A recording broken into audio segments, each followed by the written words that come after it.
À l'occasion du 38e festival de la bande dessinée d'Angoulême, nous nous sommes intéressés, je vous le disais dans les titres, à un genre qui marche plutôt bien et qui est en pleine mutation. Éric Cornet, Laurent Beaufils. À première vue, ça ressemble à une BD pour enfants. Deux petits personnages, tout ronds, tout mignons, on leur donnerait le bon Dieu sans confession. Erreur. En fait, ils ne pensent qu'à ça. Le sexe en mode vie quotidienne. Voici le dernier carton de la BD coquine. Les péchés mignons, plus de 200 000 albums vendus. Leur créateur, Arthur de Pince, travaille sur ordinateur et s'est accoquiné avec une scénariste connue pour son blog et des écrits sexy et totalement décomplexés. Histoire de pimenter la série.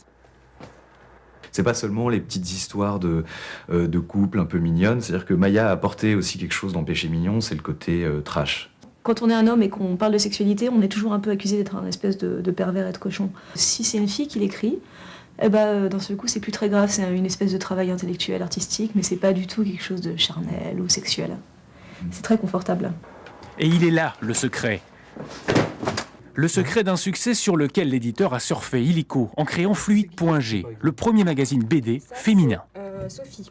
Et il y a un truc formidable, et c'est ça qui, je crois, a fait le succès de Péché mignon aussi, c'est que c'est pas des espèces de belles plantes telles qu'on les voit à la télé, c'est des nanas avec des formes un peu boulottes, petites, ramassées, etc. Un peu plus comme dans la vraie vie, je dirais. Ça, voilà. C'est moins des top modèles. Et donc, on a été très étonnés de découvrir en fait que le lectorat de Péché mignon était très féminin. On lève un peu les tabous. C'était aussi un moyen de dire que les filles peuvent se marrer et aborder la sexualité avec humour, quoi. C'est vraiment une super idée. Et voilà comment les filles sont en train de se faire une place de choix dans un milieu jusque-là franchement masculin. Ce qui pourrait bien faire évoluer un genre plutôt figé depuis les années 80.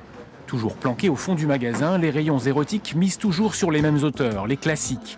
Crépax ou Manara ont éveillé l'essence de générations entières d'ados boutonneux. Les principaux titres, dont le fameux Déclic, font aujourd'hui l'objet de rééditions qui contribuent largement à la bonne santé du secteur. Il y a vraiment un public très fidèle, même si relativement discret pour la bande dessinée érotique. Et c'est un segment qui commercialement se porte plutôt bien.